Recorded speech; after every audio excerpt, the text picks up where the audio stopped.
I'm no tech genius, but I knew if I wanted my business to crush it, I needed a website now. Thankfully, Bluehost made it easy. I customized, optimized, and monetized everything exactly how I wanted with AI. In minutes, my site was up. I couldn't believe it. The search engine tools even helped me get more site visitors. Whatever your passion project is, you can set it up with Bluehost. With their 30-day money-back guarantee, what do you got to lose? Head to Bluehost.com. That's BLUEHOST.com to start now. To have a good harvest, one must plant good seeds and must also use the right kind of fertilizer. The carrots have grown large and firm. How good they will taste. Morning, ladies and gentlemen. Welcome back to the Backyard Gardens podcast. It is time. It is time to talk about spacing. I'm not looking forward to it. Yeah, truth be told, this is the second time we did it because I had music playing in the background. Didn't even realize it. So, sorry, everybody. The second time is going to be the charm. It was going so good, but we could make it. We can make it happen. It'll be a dry better run this time. Yeah. These things happen, but So spacing, Batavia, do you have your spacing under control? It's better than it has been, and it's something that I have begrudgingly, go ahead, take your shot, worked on over the years. In all honesty, there are a couple of things that I continue to work on, but I've probably made the best strides when it comes to spacing. There are a couple of crops, though, that I continue to stumble on. Yeah, and for me, I've witnessed in your garden that your spacing seems to be very good. Seems to me like, I remember your cabbages and carrots, for example, looked like you had some pretty good spacing going on there. For me, I struggle with it. I don't struggle with it as much as I used to, and I'm coming off of a season in which I tried something new that didn't work. So we're going to be discussing that today and how and why we're reverting back to it, to a different way. But it's one of those things in the garden too. I think every year it's important to try something new. The last thing I ever want to do is just go on cruise control. It's how can we tweak this? How can we make it better? It's okay if you get a bad result, but have a way to fall back and understand how we can change that. And that's really what I'm doing this year. So my spacing is not perfect by any stretch of the imagination. And there's for a couple reasons. One, it's because I'm in raised beds. Two, it's because I get a little bit greedy. Hogs get slaughtered. Plain and simple, So note here about hogs getting slaughtered. Yeah. So, but before we get into it, I do want to say this. Welcome to the Backyard Gardens podcast. I am your host, Ben, and I am with my co-host, Young Batavia. Oh, excuse me. I'm Young Ben. She's Miss Batavia, the botanical. This is the Backyard Gardens podcast. If you'd like to support the show, you may do so by becoming a subscriber, a patron, getting yourself some seeds at our seed shop. Link is below for that. And check out our Amazon list. All of our products are down there that we use. We get a small commission off of it. If you need something for your seed starting shelf, we have a whole section for that. Everything that we use that we trust and live by, basically. So please check that out. And that's it. So you gotta like slide in like you're still at home to try to get a bail in where you're going. I know. When I get going, I get going. Oh, and check us out on YouTube. So, in one of the recent videos, Batavia said, if you're not watching YouTube, go back to, I don't know, it's like the 6-minute mark or something. And we actually got a comment and somebody's like, I totally went at the 6-minute mark to see the reaction and it was 100% worth it. So, which reminds me, a throwback to a recent episode where you said, if you're talking to me, if I'm watching this, I'm going to be mad at you. And I was mad at you. So this was the diagnosing seedlings episode. And I totally missed it when it was happening on the episode. So there's that. But you saw it in the video? Absolutely. I had my phone up and I was washing some dishes and I heard you say it. But I heard you say it when I was watching you, like what you did. And I'm just like, what? When did that happen? And then you said it. I'm like, oh, yeah. So I missed it live, both with your actions and the comment. That's all right. It happens. So check us out on YouTube. All right, spacing. So there's a lot to spacing. There's many reasons why we want to get our spacing under control. So what we'll do is we're going to talk about why it's important. I'm going to go into my spacing. If you recall from the last podcast where we were doing our goals, I kind of glossed over it because this episode was coming up and for obvious reasons. And then also we'll go into some guidelines for spacing to kind of help you get started and get in that method. And there's, I do want to say this. I think we should take a minute in that to talk about square foot gardening a little bit. And, because spacing is an issue with square foot gardening.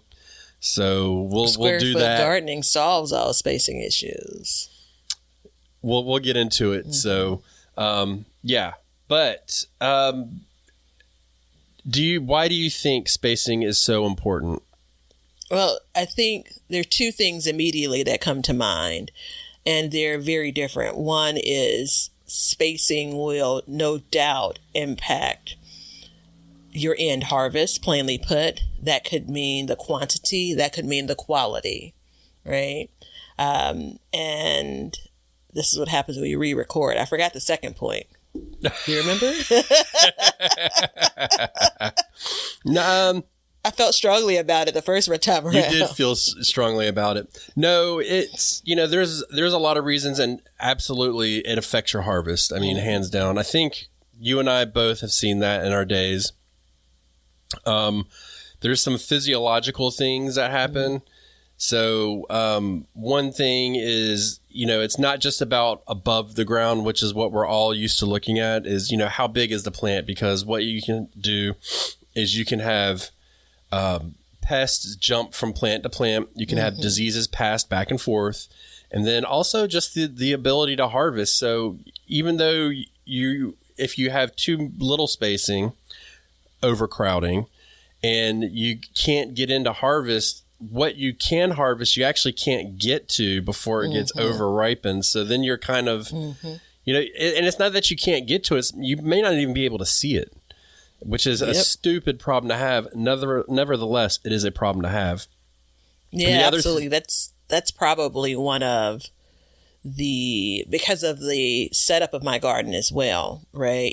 There are a lot of the garden spaces that I garden in where I can only get to one side of the bed to begin with, right? And so if I have things planted closely together, it increases the time that I have to search out for things. And inevitably, I'm going to have things that are overripe again, because I just quite literally can't see them. And I want to say that without this conversation, I kind of just live with it. Like, that's not necessarily something that I remember. It's not fresh enough in the new season for me to try to correct my ways. So I'm glad we're talking about this now. Yeah. Well, I mean, that's the whole idea, is because everybody's just getting out to plant soon. And then the other part of it is below the surface. So that's which I have kind of a question mark. I mean, I get the science behind it. I'm just trying to look back to see if I've struggled with it in the way you're going to describe it. Yeah. So what happens under the surface is the roots. And so as the roots spread, if they interact with other plants, they will stop spreading, which, basically, if you have strong roots, you get strong fruits. I mean, that's really what it comes down to. So you can be competing for water. You can be competing for nutrients. You could be passing pests back and forth underground. And the way that I saw this the first time is I had tomato plants and I mulched deeply. The general saying is you want about 4 to 6 inches of mulch under your tomato plants. So one year I put in 3 inches. I didn't put in 4 to 6, but I put in 3 inches, which to me, I was like, oh, this is a lot. And when it hit my pocket, it was like, oh yeah, this is a lot. So halfway to 3/4 of the way through the season, what I did is I went out and I moved that mulch out. And what I saw was, because the mulch was keeping it so moist, the roots were able to grow basically on what was the soil surface. and you could see roots just kind of shooting across. And so that was really one of the big moments where I was like, okay, there's a lot of root spread here. And that's why there's always, there's this great debate of, do we clip our plants at the end of the year and leave the roots in the ground, or do we pull them up? And one of the arguments for me for pulling them up is pull it up so you can see how much roots you get out of it. Now, understand this, you're not going to get all the roots, but if you've got a root spread that's like this, you can imagine that you've got longer spread coming out that you just broke off when you pulled it out, or that may have already rotted away or something like that. So all of that kind of factors in. It's interesting because when you talk about roots, generally speaking, I'm thinking about plants that are growing above ground, that you're growing. What's growing above ground is what you're consuming. But if I take a step back and just kind of look at the base of things that are growing underground, tubers, specific root vegetables, that probably is one of the bigger struggles I have. Spacing for sweet potatoes, spacing for white potatoes, spacing for onions, which are kind of in between growing above and a little bit under. So it's interesting that I first interpreted the kind of root of it all to be, again, what's feeding the plant versus, in some cases you're going to struggle with what's actually growing underneath for your harvest. So, all right, I'm back on board with the roots. Yeah, and there's a big distinction too. I'm glad you brought up root vegetables because we would have missed it. But, it's spacing for root vegetables is completely different. It's typically a lot closer. And the reason why is because they don't, if you eat a carrot, what are you eating? You're eating the root. You're eating the taproot of the plant. So, that spread's not really there. That main carrot is what's feeding the plant with the feeder roots coming off of it. So there's different kinds of roots too. There's anchor roots, there's feeder roots. Well, let's just leave it at those two roots. So, you have those, and the real small thin ones are the feeder roots. And those are the ones that that are going to spread out and really go through the soil. So you can see why spacing is really important. Now, if we go back into the Wayback Machine. That's like, isn't that the sound effect from Scooby-Doo? I don't know. I may have mixed mine up. I don't know. We don't have to pay a fine for that. No, we had to stop because we were going to pay fines last time. I don't know, but it's great. It's just another reason why I don't need to make sound effects. But if I go back to my first garden, and, while I'm saying this, Batavia, think about yours. You're so remember. Bossy, dude. Okay. I'll think with one part of my brain and listen with the other. I think that's how the brain works. All right, go on. Does it work that way? I don't know, dude. I don't know either. So for me, it's, I remember planting my garden as much as I can remember. The longer and older I get, the less I remember. But I remember planting it, and I remember stepping back and thinking I could put more in, not realizing what the next couple months would bring. And so I went in and I planted more. Yeah. And then, a month later, I'm watching it and I'm like, oh yeah, this looks really good. Okay, this looks great. And the next thing you know, it's like, oh great. I can't even tell what's a plant and what's not at this point. Now, with all that in mind, I do want to say this. Weeds factor into this as well. So they take away from your spacing automatically. What about your first garden? How'd you do? Just to build on that, weeds are, there's a chance they could choke out your plants, the things you really want to grow. They're stealing nutrients, water. So in the earlier days, I had plenty of space in between plants. But that's just not to say that spacing issues are always just planting too close together. It wasn't on my mind. I only had literally a handful of things I was planting, and I was planting in the space where the cage baby lives now. So up against my neighbor's fence. I had a fence at that time. So it was in ground. It wasn't even in a raised bed. And because I had so little to plant, I just naturally spaced it apart. It just seemed logical. But it's interesting because, you think about where you started and where you're at now. Mulch wasn't even a thing never even thought about it back then. So things were planted, the soil was sitting there drying up every minute. Yeah, but I mean, I grew things. But I could look at, as years kind of passed, the only reason why I started planting things close together initially was because I wanted to grow more things and I had the space, so I needed to plant them close together. Then it extended to, all right, create more spaces. It was quite a while, it's probably going on 10 years now before I really became like in tune with the importance of spacing. And I say that not to say I've been working on it 10 years, but just even recognizing like how, planting depth was always easy, but how much space is recommended, and then deciding what I was going to do. Yeah. So yeah, it's been a road.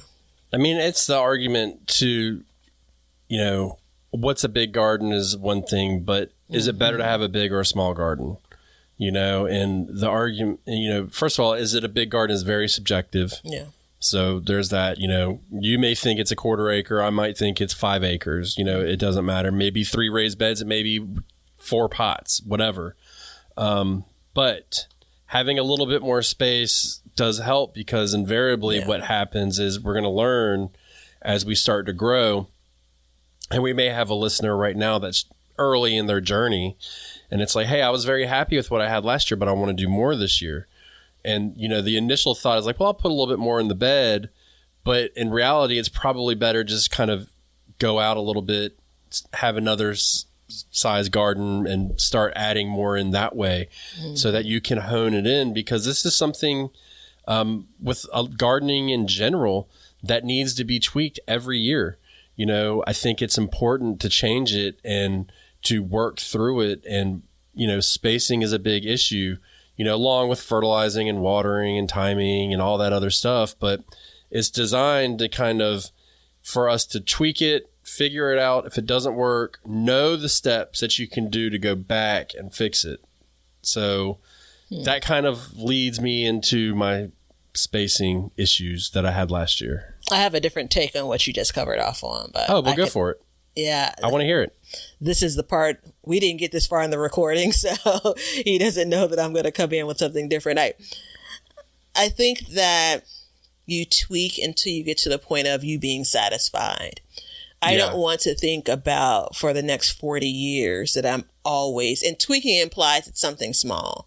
I feel like, sure, for something small, I may, tweak it. I may modify just something a bit, but I don't want to be making real changes 10 years from now, 20 years from now, unless something's changed with my circumstance, right? In a different garden space, maybe who I'm growing for is different. If I've really focused on growing something different, if I'm growing exactly what I plan on growing in this year's garden in 15 years, and I'm not even saying that that's going to be the case, but if it is, I want to have long figured out what that's going to be. I don't want to continue to tinker with it, Yeah, that's me and mine. I'm not going to be in a space to recommend what I think you as a gardener should do.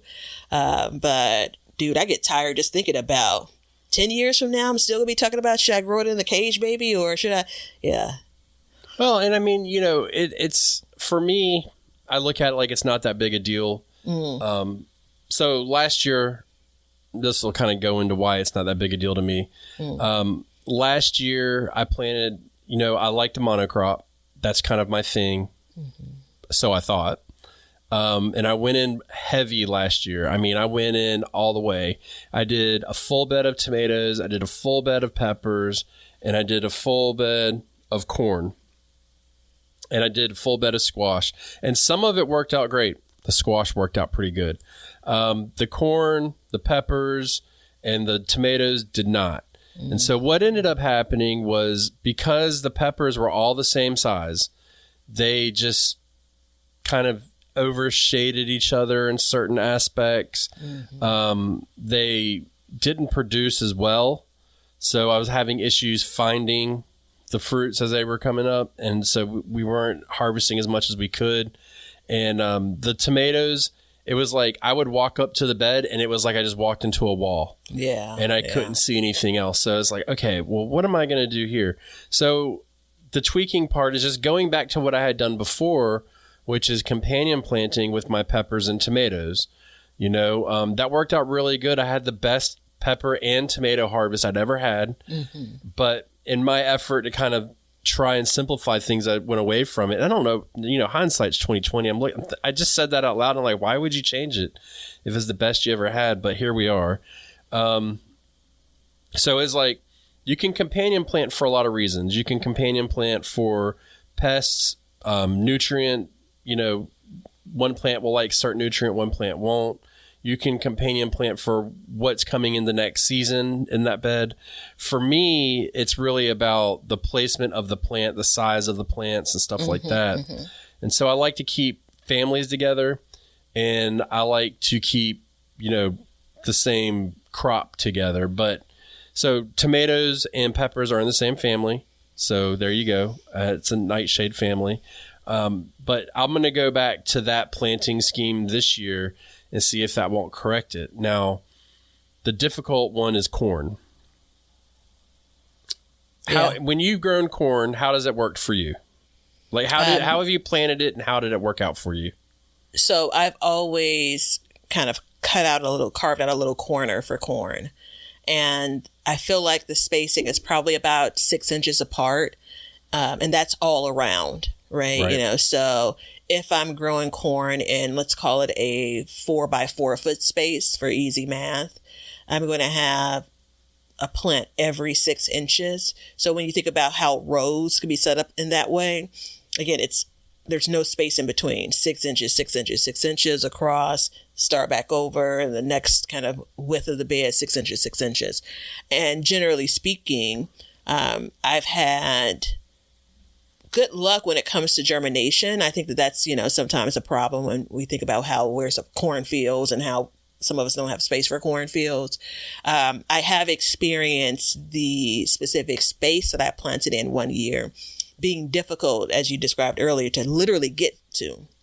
So because corn has a window for harvesting, otherwise it won't be as tasty. I missed that window that year for a few of the years. That's a tough loss. Yeah, dude. And it's like, that was maybe one of two spaces I was growing corn in. And like, you see it happen and you're like, in 2 more days. And it's like you woke up or something, like on a television show, like, what day is it? It's like 4 days later, right? Yeah. And that window is literally that small. Yeah, absolutely. Absolutely. And so it's almost like if we had to put things into categories or what's really harmed by spacing issues, corn would be like right up at the top, and not necessarily for the reasons why people think, Well, so there's another aspect to spacing too, which I didn't even think about until you said that, but pollination.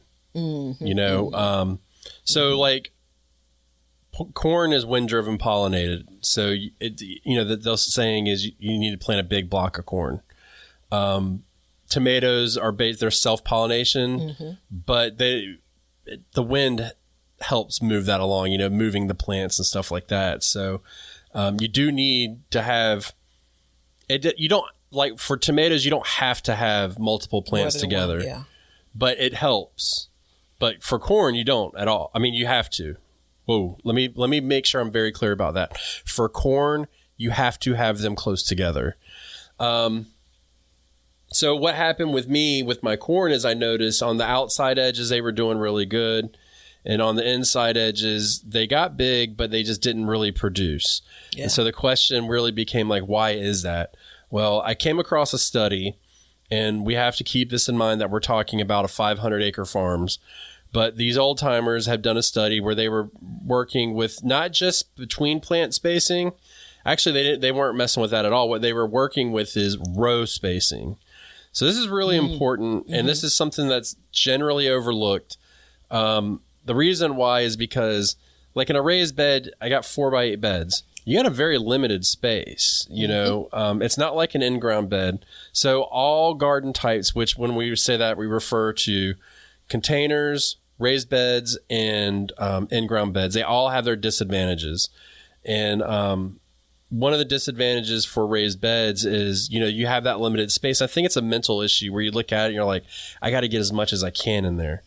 So these old timers did this study, and what they did was they I'm going to say numbers. They may not be right. Just deal with it. But it paints a picture, right? Yeah. Yeah, I'm painting a picture. This ain't Bob Ross, okay? This is just, we're going to get it done. So you said it's like 24 inches in between rows, and then some guys were doing 36 inches. And they said they were getting like 25% less plants in their farm. But with a big butt, like an elephant butt, they got more harvests than they did in previous years off of fewer plants because of the spacing. So I found So wait, just make sure I track. The 36-inch space between rows produced more corn, and in turn there were fewer plants there because it was 36 inches versus 24. Okay. Right. So what else they said is, and this is where it really started to click, and I've mentioned this whole scenario on the podcast before, but it applies directly to this. What they do, and this was news to me, is in between rows, they'll plant cover crops and slow growing cover crops. Well, it's really important because what that means is the reason why they have that spacing is because as the sun passes overhead, they get more light coming down and hitting all angles of that corn. Yep. And so they get more growth because you may not like it, but you got to have sunlight to get growth. You're going to get growth no matter what, unless you're planting in a closet, but you've got to have sunlight to get growth and really to get that ripe corn. So that really triggered for me because I'm looking at my beds and I've got them laid out. I've got 4x8 beds, and in those 8-foot, I got 4 8-foot rows of drip irrigation in there, meaning I've got what? 4 rows. 4 rows. So yeah. I'm thinking I got to plant 4 rows. I don't think I'm going to this year. I think I'm going to plant 3 rows. Of corn in particular? Of corn and Brussels sprouts. Okay. So the Brussels sprouts is important because I planted 4 rows, and I'm going to get about a 90% harvest off of it. So meaning 90% of my plants are going to be harvestable. The kicker is they're not big harvests. Each plant's not producing to what it could. And I almost can guarantee you it's because of the amount of sunlight they're getting. I think they're choking each other out in between. I followed the guidelines, but you know what guideline I skipped over? I skipped over the row spacing. Oh, yeah. As most people do. I'm fighting the urge to tell you my cornbread story when it comes to spacing. I'll tell you offline. Damn, I always like a good cornbread story. Yeah, man. Cornbread, Earl, and me. It's interesting. You've made me, with the 24 inches versus 36 inches, you've made me rethink kind of the tomato, options that I've had in recent years. So off the top of my head, there are 3 kind of planting areas that I focus tomatoes in. Actually, technically there are 4, but focusing on 3 when it comes to what's planted together. Peppers and tomatoes have been planted in 3 spaces. The cage baby most often, which have always done well with the exception of Tomato Gate, that singular year. Then you brought it up this time. I didn't. Yeah. Well, because I'm allowed to, kind of swim around in my past failures, but you're not allowed to drag me into the pool of it. So then there is, there's the area that's on the concrete patio. The raised beds are about the same size, all things considered, for the purpose of this conversation. And, cage baby was tomatoes in the back, peppers in the front. On the concrete patio on the raised beds is basically just 1 row of tomatoes, and then the end of the bed had peppers. And both of those kind of planting styles were successful. Last year, where there was the least success, which again wasn't impacted by disease or not necessarily even pests. Last year, I had tomatoes kind of in the back of the bed and peppers in the front, meaning the sun hits those peppers first. So that's, a shout out to kind of the idea of monocropping or planting in the same families. It just occurred to me the orientation of last year's garden. And I'm thinking about how much sun, and specifically when the sun hit those particular beds. The cage baby is further west. So when you think about the sun and how long it's up in the air, it's getting that amount of sun for the majority of the day, the same amount of sun just about for the majority of the day. And then once it kind of the sun moves, then it's like the last sprinklings in the afternoon, where in the front yard, and I know I've gotten more technical than I ever want young Ben to get, and here I am. In the front yard, that early morning sun hit both of those sets of plants, and then immediately the sun is kind of over that raised bed, passing that raised bed, right? And so I wonder, I mean, my spacing was wrong. Let's not get that twisted. You saw it in the videos last year. You knew we talked about that. My neighbor's landscaper told me and I didn't listen, right? But I think specifically where that bed is and the orientation in the sun just made matters worse. So it's, when we talked about earlier, large gardens versus small gardens, I think for my, 25 by 125 foot property, I have a large garden because I'm using almost all of that space. That's not the house. That's not the garage. I think generally speaking, it's a small garden compared to many. And I think about how important spacing is based on the orientation of your garden. And that's really where we don't spend a lot of time, right? Well, I got to say this. First of all, I'm having a proud papa moment. Because you got your technical manual out and you dove in deep, baby. That's a moment that I am proud of. Yeah, man. She went technical, everybody. I mean, damn. She's talking about west and east. Yeah, I mean, we're getting cardinal directions. Did you see when I was trying to calculate where the sun is and where I am right now? I saw it. I saw it, man. That is a proud moment. I love it. I kind of hate it there, but it was necessary. Well, you know what? And so when we talked about it before, we did this is about where I was like, look, I got to stop. I got music playing. Mm-hmm. We came back on and we were like, well, what can we do different? And really the only thing was the there it is. The technicality of all of this is very difficult. It's easy to tune out because of it. It's so easy because you're looking at, I'm sitting here and I've just told you, I've got 4x8 beds and these dudes are doing 36-inch spacing. So what does that leave me? That leaves me 4 inches of spacing on either side of my bed. Absolutely not. Yeah. I'm not going to do that. But what I think we need to do is take what has been done forever and say, okay, we're not going to hit 36 inches in between. I'm not even going to hit. Am I going to hit 24?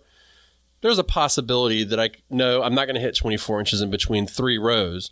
But what I can say I'm going to do is I'm going to do more spacing until I figure it out. So I may have 10 inches of spacing in between my 3 rows. And that may be enough to kind of help it. So, is it going to be perfect? No. And we also have to remember too, this is my space, my garden, where my garden, my biggest enemy one of the bigger enemies in my garden is the amount of sun that it gets. So there's a blessing and a curse there, but so it doesn't get a whole lot of sun. So we need to change the way we do it. So you can look at that and say like, okay, because I agree with you. When somebody's sitting up here and they're like, yeah, I got 36 inches in between corn rows, and you're like, whatever, dude. No, there's no way I'm going to do it. And you're over here talking about east, west, north, south. This is the length of my property minus this and that. And da-da-da. But it's like, take that and use it, apply it to your space. And how does that work for you? The important thing is I asked you, young Ben, when you said you think you're going to go with 3 rows in that 4x8 foot bed. So that's real easy math, right? I said, just for your corn, and you said no for your corn and your Brussels sprouts. So I know you're talking about 2 specific crops and not everything you ever grow in that space. And that's what's key, right? I fought the urge. I have a garden bed that the width is technically like 44-ish inches. So not quite 4 feet across, right? Maybe 42, 44 inches. And I've wanted to grow 3 rows of plants in that space because I can get so much more. But I know from experience, my cabbage and my collards, I can only make those in that space 2 rows. That's what ends up being successful in my space if I plant in 2 rows, right? If I did carrots, I'd probably have 6 rows of carrots in there, right? You adjust based on what you're planting. And I don't remember which one I said this in now. If I wanted to be, when I'm 80 years old, I don't want to be still tweaking. Was that this episode? I think it was, yeah. Well, just so the record, I don't want to still be tweaking when I'm 80. But if I'm basically adjusting what I'm growing in a particular space, yeah, I'm going to make a tweak here and there. I'm okay with that, right? That's necessary. If you look at it, when I'm 80, I'm not going to be tweaking my lettuce, my broccoli. I'm not going to be, as of right now, I've got a long list of things I'm not going to be tweaking. And I mean, look, we just said this year, like, I'm going to be reverting back to my companion planting, which I've got figured out. So in an 8-foot bed, I'm going to put 3 to possibly 4 tomato plants in a row. And then I'm going to put probably in front of those, I'll probably put 10 pepper plants in front of those. And so, I've got that figured out.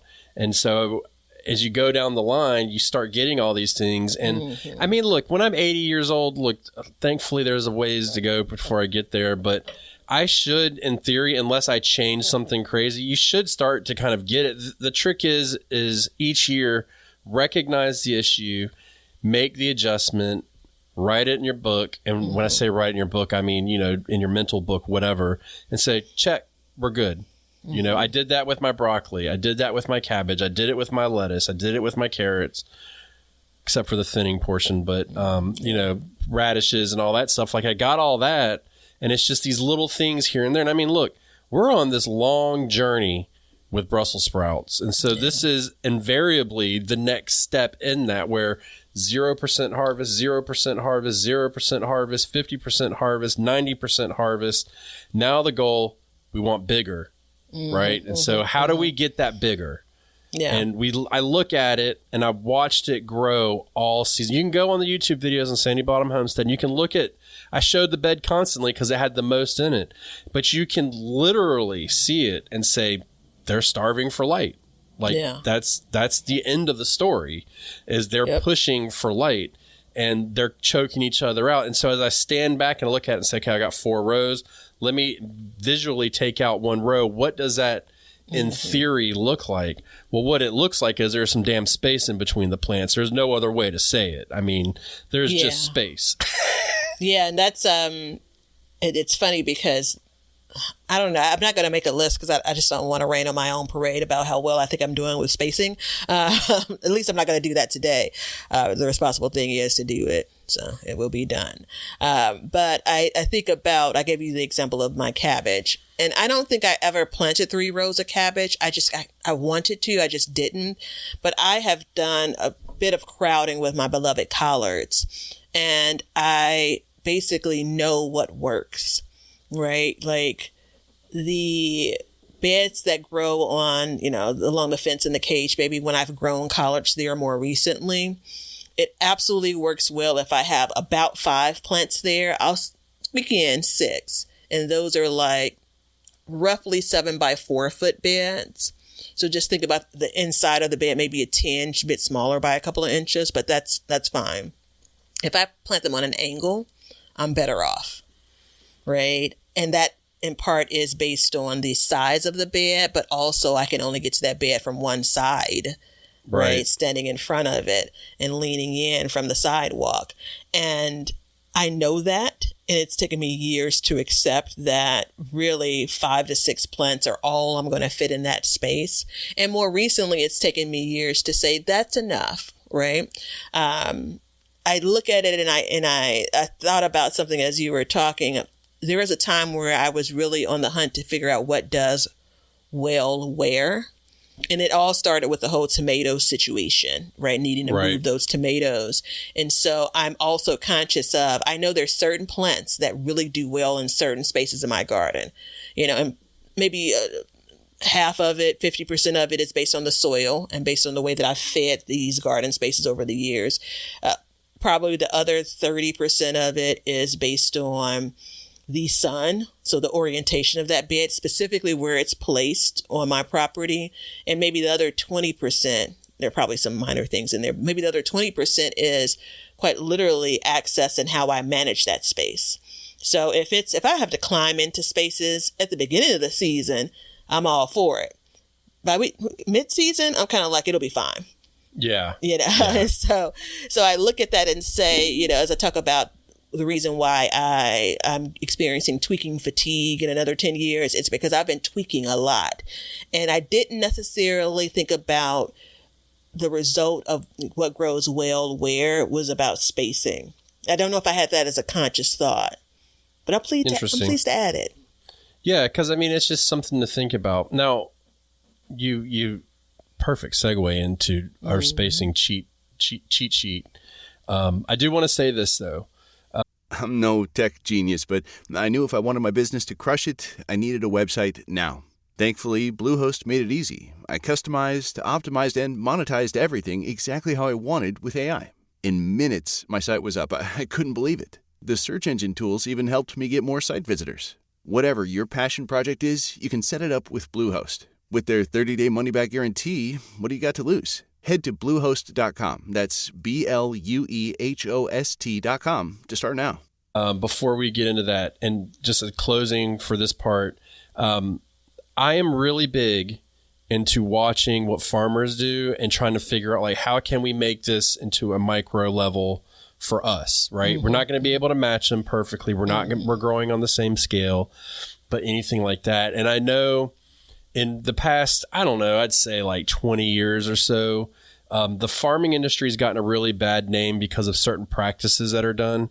We're not going to get into those here today, but nevertheless, they're still growing food. And in my opinion, it's one of the most important jobs in our country. And so, because you have a garden, you are more free from the food system than a lot of people are. And so congratulations, first of all.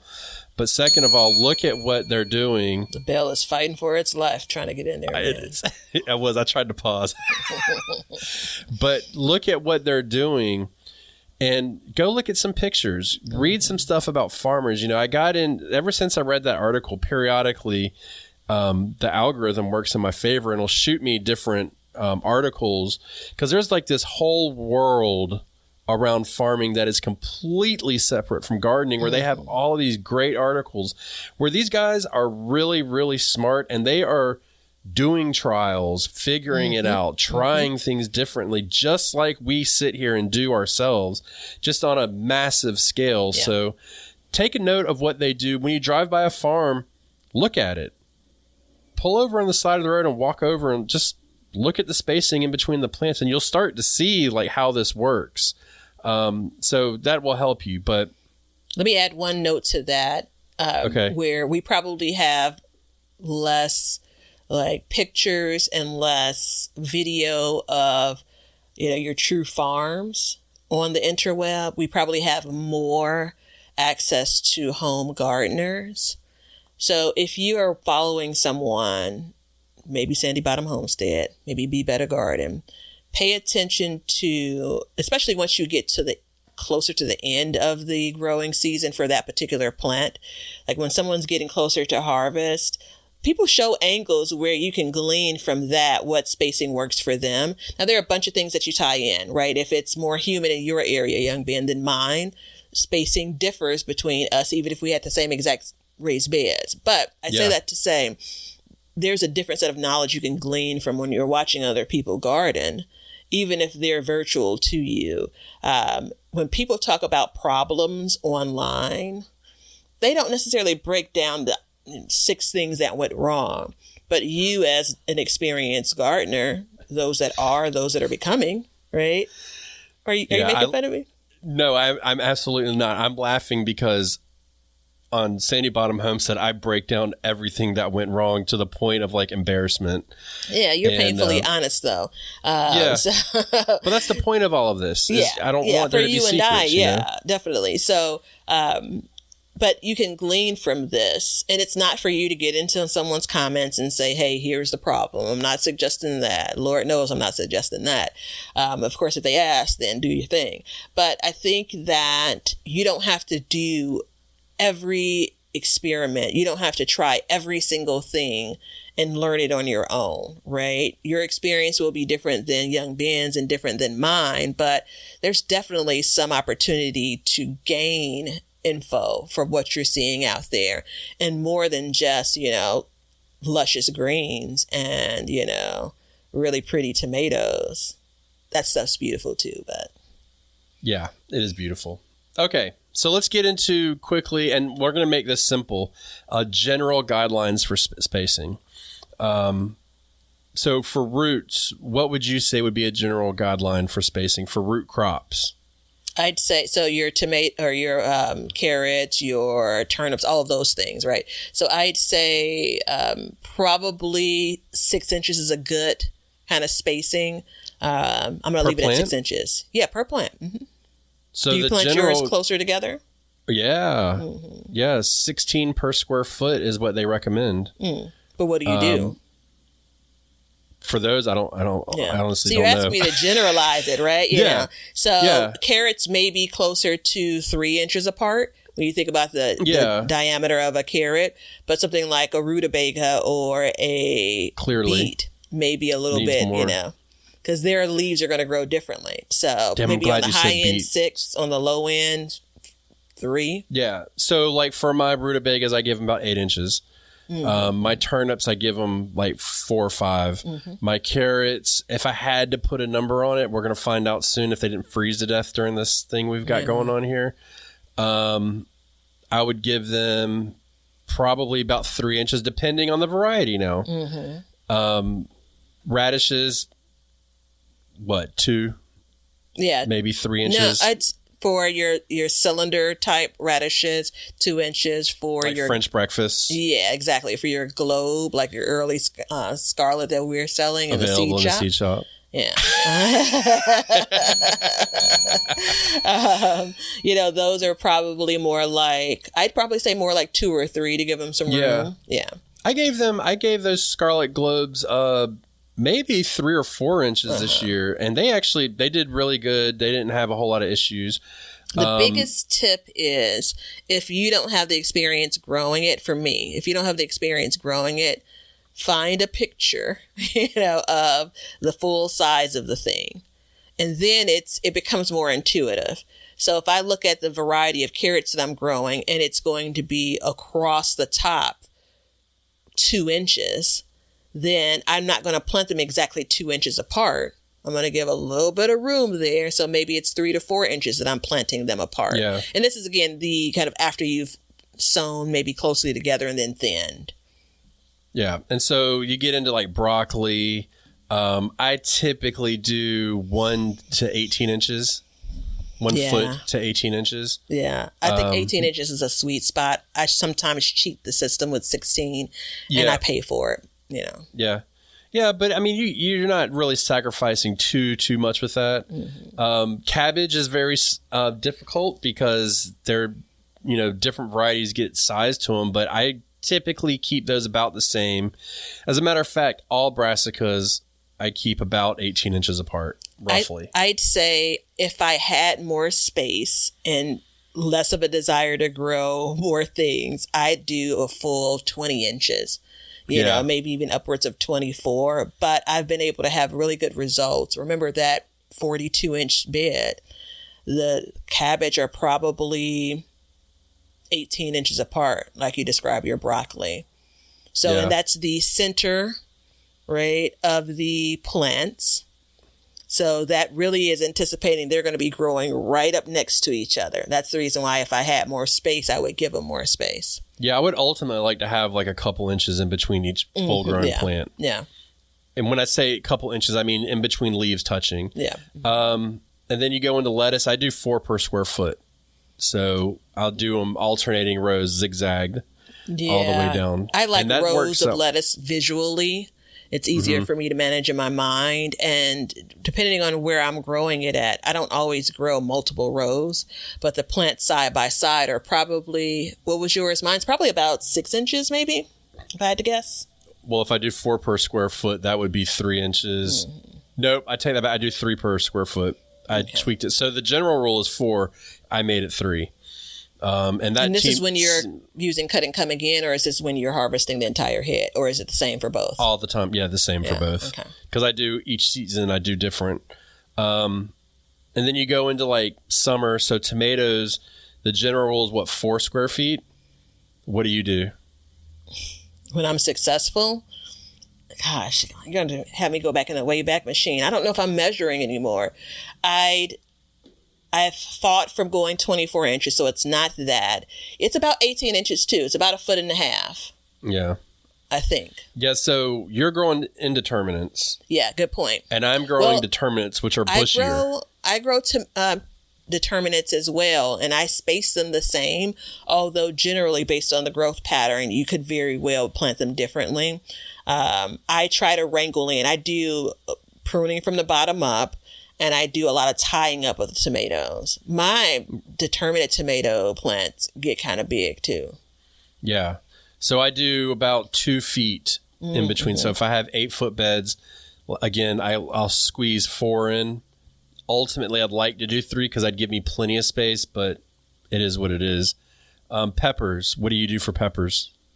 I was just thinking in my 7-foot by 4-foot bed, 7 foot across, or the long way, I do 3. So whatever that math is. So I may be correcting myself in that. 2 feet apart? Yeah. Maybe I'm better than I thought. Yeah. Right. So I did 1 foot, and now I'm down to about 18 inches for tomatoes. Peppers? For peppers, yeah, for peppers. I think I'm honing in around 18 inches. I feel like mine may be closer to 1 foot apart.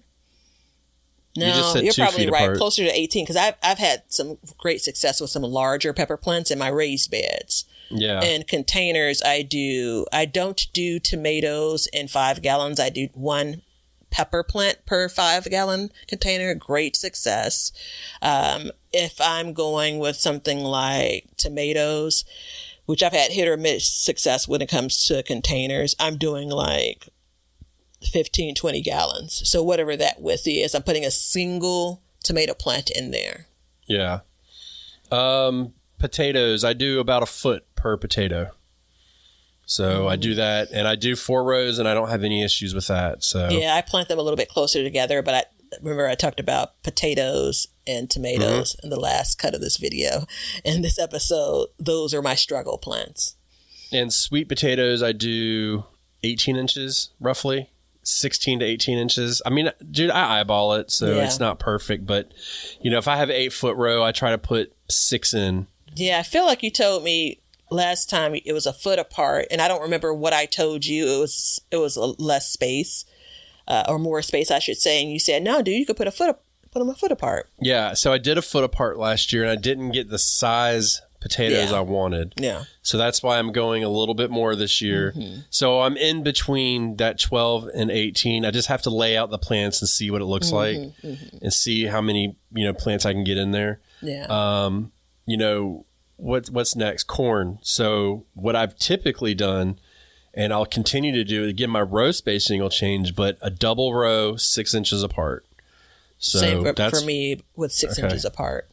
Yeah. So I'll just eliminate 1 row in the middle, and then hopefully we'll have better success with that. What else? Okra is, I don't really plant multiple okra plants, so I can't really say. I usually plant 1. I do, and I'm going to say, gosh, maybe about 8 to 10 inches apart, maybe. Yeah, because they grow real tall. They don't grow, they don't bush out. Eggplants I treat just like tomatoes. Peppers. I treat them just like peppers. Oh, do you? Yeah. Yeah. So you could get away with either one. I could see that. But I like to give them a little bit of space. Just it's easier for me. Squash, summer squash, dude. I do 18 inches for zucchini, summer squash, scallop squash, all that stuff. I do about 18 inches. And that worked out really good for me last year. If you're not tackling the whole try to grow it vertically and you're growing it more traditional, I'd say they probably need about 2 feet. I plant them closer together and I pay for it. Yeah, so I think I may actually cut a row out on those this year too. Because last year I did 3 rows in a 4-row bed. One of them had a trellis, and that was a little tight, but I was happy with the amount. So if I just spread it out without a trellis, then I think it'll work out really good. And I'd say for my containers, they're probably about 15 inches across. And for these, I'm using 1 plant per. When you talk about something like a summer squash plant. Yeah. Yeah. So, and then like you get to your vining squashes, like your butternuts and stuff like that. So I grow mine on the cattle panels, and they're 4 feet across, and I put 2 plants in there. And so that seems to work out pretty good. It's just managing the vines, which is the problem. Yeah. And this is why I really got into like the root spread and stuff, because I realized like, hey, if I grow this up and over, it's good. But until that point, like you've just got to manage that vine somehow. So that's how I get around that. Same thing for your cucumbers when it comes to the comparison. I do the same thing for them when it comes to the spacing. What did you say, about 4 inches apart? 2 feet apart for the vining squash. Really? Well, no, not the same at all. My cucumbers are probably about 6 inches apart as far as the plants, but I'm growing them vertically. Beans are probably closer. They probably get like pole beans. Pole beans are probably about 4 to 6 inches apart for me. Peas too. I do peas about the same way. I pause to think about like bush beans, and about a foot.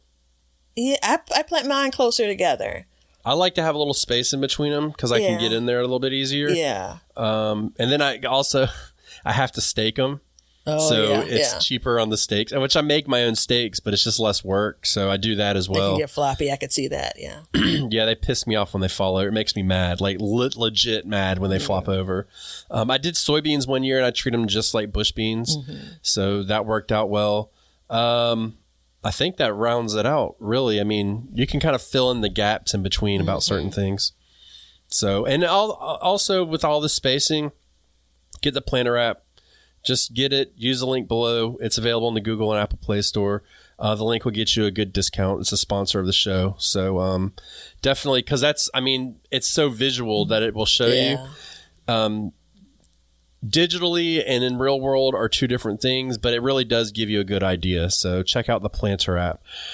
We do need to get into the question of the day. I'm not even going to give the bell time to ring out. So we're running low on time. So let's do this. Let's get to the question of the day. Hey, questioner. So this one comes from Aaron. This one comes from Aaron. Oh, hey, Aaron. I didn't know you were giving. I'm huffing and puffing over here, missing my time to shine. All right. So this one is from our email. Aaron writes, title is, why can I grow most peppers but struggle with bell peppers? Oh. So, hello. This year I want to try growing bell peppers again.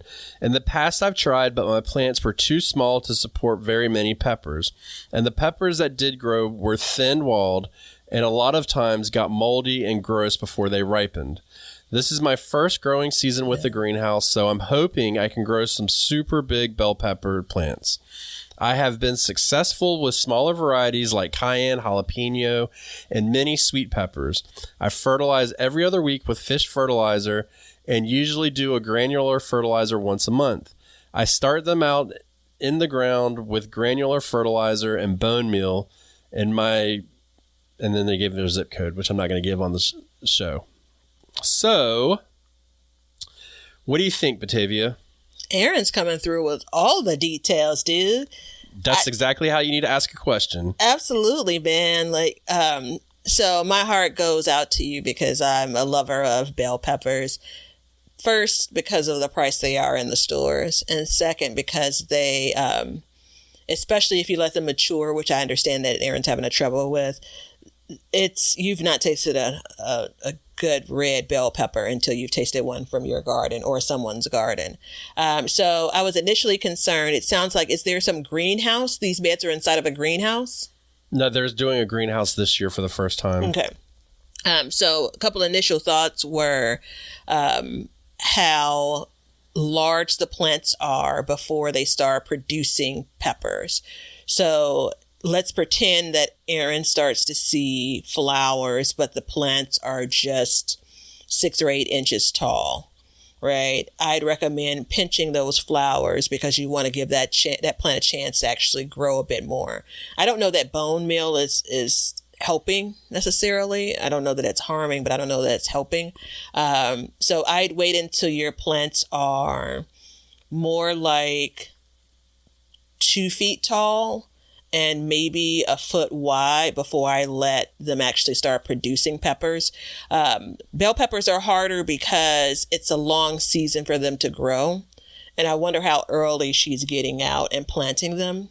The mold sounds like to me, maybe the area is too damp. If the pepper is mature, meaning it's reached the size, the color that it's supposed to mature to, you're just leaving them on the plant too long, ultimately. I'll pause there and let you chime in. Yeah. So, usually if it's thin walled, there's a couple things that are going on. It could be inconsistent watering. It could be nutrition. I agree with Batavia. I don't think you need to be adding bone meal. It's not a plant that really needs it. If you're doing a well-balanced fertilizer, truthfully, that's all you really need for that is just a well-balanced fertilizer. You could add a little bit of nitrogen in the beginning, but other than that, that's it. Temperatures could be another thing too.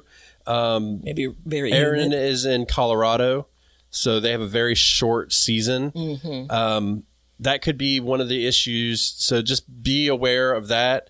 And I think the greenhouse will help you because it will give you a little bit more time, especially if it's heated. If it's not heated, then, you do the best you can with that.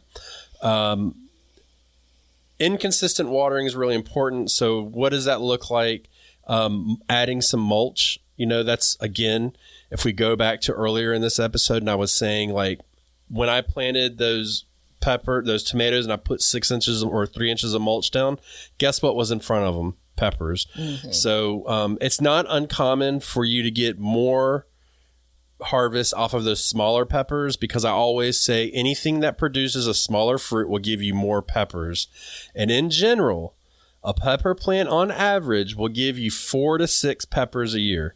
On average, okay? So don't hit us with the comments. If I grew 8 or 10 off of them, I know that you can get above and below. That's absolutely acceptable. But on average, that's what you're going to get. So cooler temperatures can have that effect as well, which is why your greenhouse should help. So if you start factoring all that in, and we look at this is where I start to break it down. And I say, what are the issues at hand? We have inconsistent watering. How do we fix it? Add mulch. Be consistent with your watering. What the mulch does is it gives you that barrier. It allows the soil to hold that water longer. Remove the bone meal. So take that out. And then as far as temperatures and stuff like that goes, sounds like you're going to try them in your greenhouse. Could be a very good way to do that. What I would do, Aaron, and this is just me, is I would grow my bell pepper in the greenhouse, my bell pepper out of the greenhouse this year, and I would see which one does better, and I would treat them both the same way within reason, and then go from there and switch to a well-balanced fertilizer. A 10-10-10, a 5-4-3, a 5-3-4, somewhere where those 3 numbers are even. I don't care if it's a 60-60-60. It's just got to be those same those numbers are about the same, and that is your well-balanced fertilizer. And don't plant them too early. But don't plant them too late either. I'd also kind of take a note from this episode in spacing. So my bell peppers did very poorly. They were one of the sets of peppers that did poorly in the front yard. The bed that I grew too many tomatoes in per my neighbor's landscaper. And the plants were not what I was used to. They were kind of leggy, and they just couldn't support real growth there. They weren't getting enough sun. I felt like they were getting enough nutrients. I felt like it, but I don't know how much the tomato plants were robbing from the pepper plants either. So there is that. So revisit what your spacing is, and does it sound about right with what we were talking about? I think we landed on something like 12 on my end to 18 inches on a better planting when it comes to spacing for peppers, especially bell peppers. I have to stake my bell peppers are bigger too. plants. Yeah. Yep. So, and I mean, look, and on the variety note, if you are clearly growing in a short season, your first frost date, your last frost date's May 11th. Your first frost date is September 11th, roughly. You've got a very small window. So going to those smaller peppers are actually good for what you're trying to do. you're going to get more peppers in general. You may not get more poundage, but you may get more peppers, if that makes any sense. So, and if you already have them, if you're already growing the bullhorn, which is more of a longer sweet pepper, I find that those produce and ripen faster than my traditional kind of California Wonder like we have in our shop. I grow them both, but it's kind of the first thing I'm going to harvest are going to be the bullhorn type. And I kind of wait on my larger bell peppers. I give them the time they need. So I'm planting them real quick, somewhere around, late May in my Chicago garden. And I'm harvesting the first set, probably around August, maybe second week in August when they start to put some color on. And then I'm harvesting them all the way up until the frost. So if that helps. So there you go, Aaron. Give that a shot. Thank you for reaching out to us. If you'd like to be like Aaron and send us a question, you can do so by sending us an email to bygquestion@gmail.com. The link is in the description. You can also do so on the Facebook community garden. And you can also do it on YouTube. Just label it question of the day. But just note, we can use anything for a question because we reserve the right. So, and we'll give you a shout out, of course. But the questions are really important because they do help people. These are your questions, and a lot of people have the same question. And this isn't the first time this year that I've seen something like this come up. So in the pepper world, there's a lot of issues with it. So understanding how peppers grow and stuff like that are really important. So, and don't go crazy with the fertilizers because this year your boy's going to have urea gate, and we're just going to leave it at that. Because if you want to support the show, you can do so a couple ways. Become a subscriber, become a patron, go on to YouTube, watch us, like us, share us, and do us a favor. If you have a Facebook or Instagram or anything, take one of these reels and share it with on your page. Let people know we're there. So thank you very much. Come get some seeds from us. And remember, we do two things on this show. We learn to grow, and we grow for change. See ya. Now you know why people feel like celebrating at harvest time. All over the world, people have feasting and good times when the crops have been gathered in.